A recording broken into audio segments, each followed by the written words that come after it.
گے نہیں کہ میں روٹی نہیں کھاؤں گا، چائے پی لوں گا، تو چائے پانی اور آگ، پانی کو آگ پہ ڈال دیں، آگ کو پانی پہ ڈال دیں تو بھی نہیں، اس میں بھی آپ کو کسی برتن کا وسیلہ چاہیے سمجھنے کے لیے بات۔ یہاں جو لوگ بچے بیٹھے ہیں یہ ابتدا کرتے ہیں سیکھنے کی قاعدے سے، جس کو آپ کہتے ہیں ابتدا ہوتی ہے، وہ اس میں ان کو سائن، عربک سائن سکھائے جاتے ہیں، زیر، زبر، پیش، تشدید، جزم، یہ سائن اعراب کہلاتے ہیں، واولز بھی کہتے ہیں آپ ان کو۔ ایک جو اس میں سائن ہے اس کو تشدید انگلش والے ڈبلنگ کہتے ہیں، جس حرف پہ یہ آ جائے وہ حرف مشدد کہلاتا ہے، تشدید والا حرف اس کو 2 مرتبہ پڑھا جاتا ہے، پہلے حرف سے ملا کر بھی پڑھا جاتا ہے، بعد والے حرف سے ملا کر بھی پڑھا جاتا ہے، یعنی ما قبل اور ما بعد، ما قبل جو پہلے، ما بعد جو بعد میں۔ مثلا نبی پاک صلی اللہ علیہ وسلم کا نام نامی ہے محمد صلی اللہ علیہ وسلم، اس میں جو دوسری میم ہے اس پر تشدید ہے، اس تشدید والی میم کا تعلق ہے سے بھی ہے، دال سے بھی ہے، درمیان میں یہ میم ہے، تو میں نے بتایا حرف مشدد 2 بار پڑھا جائے گا، تعلق پہلے والے سے بھی بعد والے سے بھی، تو یہ سرکار کی ذات ہے میم، ہے سے اشارہ حق کی طرف، دال سے اشارہ دنیا کی طرف، درمیان میں میرے آقا کی ذات ہے، حق سے لیتے ہیں دنیا کو دیتے ہیں، درمیان میں ان کی ذات وسیلہ اور واسطہ ہے، انہیں نکال دے تو حد ہو جائے گی، پھر کچھ ہمیں ملنے والا نہیں۔ تو یہ پل فرمانا اس بات کی نشانی کہ اے لوگو تمہیں رب تعالیٰ کی پہچان ہوئی ہے تو اس نبی کے ذریعے ہوئی ہے، تو جب رب کی پہچان ان کے ذریعے ہوئی ہے تو رب سے جو ملے گا وہ بھی انہی کے ذریعے ملے گا، ان کو چھوڑ کر ہم ایمان کا دعویٰ کر سکتے نہیں۔ ٹائم میرے پاس بہت زیادہ نہیں ہے، میں آپ کو خلاصے کے طور پر چند باتیں، کیونکہ یہ مختصر ملاقات ہے۔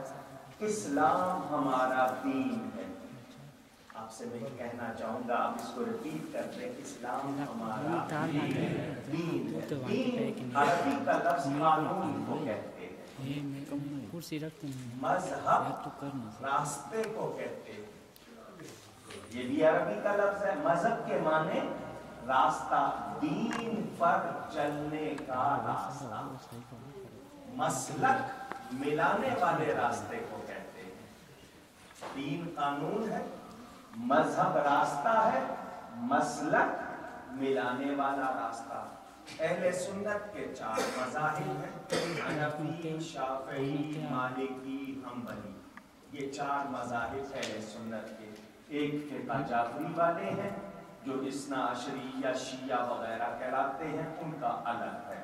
اہل سنت کے یہ 4 ہیں، چاروں سنی ہیں، چاروں میں تقلید۔ تو ہم امام اعظم ابو حنیفہ، امام ادریس محمد بن ادریس شافعی، امام انس بن مالک اور امام احمد بن حنبل رضی اللہ تعالی عنہم کی تقلید، یہ چاروں آپ کو دنیا میں ملیں گے، حنفی، شافعی، مالکی، حنبلی۔ تو یہ تقلید کرنا، یہ ہمارے دین میں نے دین کی بات سمجھا رہا ہوں، دین کہتے ہیں قانون کو، مذہب راستے کو، مسلک ملانے والے راستے کو۔ تو دین میں 4 باتیں ہیں، دین مجموعہ ہے 4 باتوں کا۔ پہلی بات اعتقادات، عقائد، بلیفز، دوسری بات عبادات، ورشپ، تیسری چیز یہ جو ہمارے ہیں معاملات، افیئرز، رشتے داریاں، ملنا جلنا، رشتے ناتے وغیرہ، ڈیلنگ، اس میں بزنس وغیرہ سب آ جاتا ہے۔ بعضوں نے اسی میں اخلاق رکھا ہے، بعضوں نے چوتھا حصہ اخلاق رکھا ہے، جس کو آپ ایتھکس بھی کہتے ہیں، مینرز، مورلز، مختلف اس کے نام دیے گئے ہیں۔ تو دین ان چاروں کا مجموعہ ہے، عقیدے، عبادات، معاملات اور اخلاق، یہ اسلام ہے۔ اس میں آپ کو اگر عقیدہ ملے گا تو عبادت کا حکم بھی ملے گا، معاملات، بلکہ اچھی طرح جان لیجئے زندگی کا کوئی شعبہ، گوشہ، کارنر، ایکسپیکٹ جو ایسا نہیں جس کے بارے میں دین کی رہنمائی نہ ہو۔ مثلا رات کو سوو تو چراغ بجھا کے سو۔ اس زمانے میں لیمپ ہوتے تھے، چراغ ہوتے تھے، آج کل آپ کے یہاں بلب ہے، ٹیوب لائٹ ہے، جو بھی آپ نے ٹیکنالوجی ہے ایڈوانس ہو گئی، مگر اس کو بھی بجھائیں کیوں؟ اچانک شارٹ سرکٹ ہو سکتا ہے، کوئی چیز ہو سکتی ہے، آگ لگ سکتی ہے، دین نے یہ بھی بتایا۔ سوراخ ہو، ہول ہو، انگلی نہ ڈالو، ہو سکتا ہے اندر کوئی کیڑا نہ ہو، یہ بھی شریعت نے بتایا۔ چھوٹی سے چھوٹی بات دین میں ملتی ہے۔ دین میں صرف یہی نہیں ہے کہ نماز روزے کے احکام، ہر بات ملے گی۔ میاں بیوی کے تعلقات ہوں، ماں اور بیٹے کے، اولاد ماں باپ کے، آپس میں رشتہ داروں کے، ہر ڈیٹیل ملتی ہے۔ ہماری کمزوری یہ ہے کہ ہم سیکھتے نہیں، اس لیے ہمیں علماء سے رابطہ کرنا پڑتا ہے، اور پھر علماء کے اوپر ڈیپینڈ کرتا ہے کہ وہ کتنے دیانتدار ہیں، کتنے آنےسٹ ہیں۔ کچھ لوگ بنامے علماء سو کالڈ، وہ لوگوں کو بہکا دیتے ہیں، لڑوا دیتے ہیں۔ کچھ لوگ وہ ہیں جو اللہ سے ڈرتے ہوئے رائٹ میسج کنوے کرتے ہیں۔ تو یہ دین ہے، تو یہ دین ملا ہے بارگاہ مصطفیٰ سے، اور اسی دین کے ذریعے ہی ہم کو یہ ساری بہاریں ملی ہیں۔ تو نبی کا دامن چھوڑ کر ہم خدا کو پا سکتے نہیں، پہچاننے کا دعویٰ کر سکتے نہیں۔ شاید کوئی صاحب یہ کہیں کہ نہیں میں تو قرآن سے اللہ کو پہچانتا ہوں، تو میں پوچھوں گا قرآن کہاں سے ملا؟ وہ کہاں سے ملا؟ وہ بھی تو بارگاہ مصطفیٰ سے ملا ہے۔ نبی خود فرماتے ہیں ابھی جو میں کہہ رہا تھا وہ اللہ کا کلام، اب جو کہہ رہا ہوں وہ میرا کلام۔ تو منہ ایک ہے، بولنے والے دو ہیں، کبھی اس منہ پر خدا بولتا ہے، کبھی مصطفیٰ بولتا ہے۔ ایک ہی منہ ہے نا جس سے دونوں کلام ملے۔ تو آپ کہیں گے قرآن سے اللہ کو پہچانتا ہوں، تو قرآن بھی بارگاہ مصطفیٰ سے ملا۔ کوئی صاحب یہ کہیں نہیں میں تو اسلام سے اللہ کو پہچانتا ہوں، دین سے، تو میں پوچھوں گا دین کس چیز کا نام ہے؟ جو نبی نے کہہ دیا وہ اسلام ہے، جو کر کے دکھا دیا وہ اسلام ہے۔ وہ بھی نبی کے بغیر سوچا جا ہی نہیں سکتا۔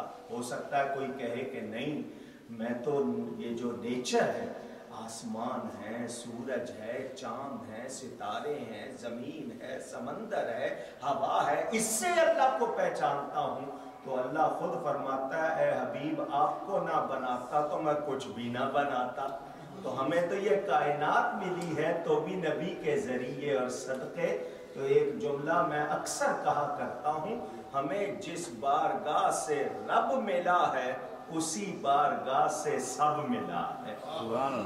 نبی کی بارگاہ سے ملا ہے۔ نبی کا دامن چھوڑ کر ہم خدا کو جاننے پہچاننے کا دعویٰ کر سکتے نہیں۔ آئیے ٹائم ہوتا نا تو میں بہت پھیلا دیتا، جو میرا اسٹائل ہے پبلک میں، ایک تو ٹیلی ویژن میں آپ سنتے ہیں وہ ڈیفرنٹ ہے، جو پبلک میں اس پر نہیں جا رہا۔ آپ کے سامنے ایک بات رکھتا ہوں، ایک دن ہم سب نے مرنا ہے، کوئی اگر نہیں چاہے گا تو بھی مرنا ہے۔ آپ کسی سے کوئی تعویذ لے لیں کہ جی میں بچ جاؤں موت سے تو ایسا ہو سکتا نہیں، ایک دن بالآخر یہاں سے جانا ہے۔ وہ سمندر کی آغوش ہو، کسی جانور کا پیٹ ہو، یا زمین کا وہ ہول ہو، آپ اس کا نام قبر رکھ لیں، وہ برزخ ہے، جانا ہے۔ جب مٹی ڈال دیں گے یا وہ جانور کا پیٹ یا سمندر کی